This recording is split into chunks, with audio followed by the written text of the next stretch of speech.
Let's take one last look at the gentleness of God. I want you to look with me at Galatians chapter 5, verses 22 and 23. This is where we find the fruit of the Spirit.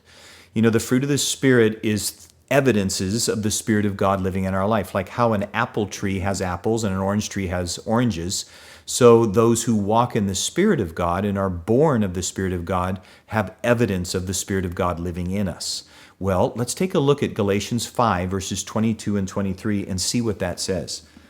But the fruit of the Spirit is love, joy, peace, patience, kindness, goodness, faithfulness, gentleness, and self-control. Against such things there is no law.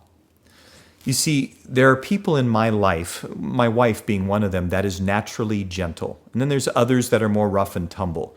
And I tend to think that that stuff has to do with maybe the things that God's called us to and how He's wired our personalities. But I don't want you to misunderstand. Every follower of Jesus is to exude the fruit of gentleness. It's part of the fruit of the Spirit. It's being like Jesus. And so I want to encourage you in your life these days. How do you get gentleness? Well, the first step is begin to pray and ask the Lord to make that bigger in your life. And secondly, yield to it. Yield to it. God's going to give you plenty of opportunities to exercise that softness of heart, that tenderness that people desperately need to experience, and that desire not to harm but to bless. So today, as you're going about life, and you see where people are at, and God nudges you to be gentle with them, I want to encourage you, yield there, and watch what He'll do through your life.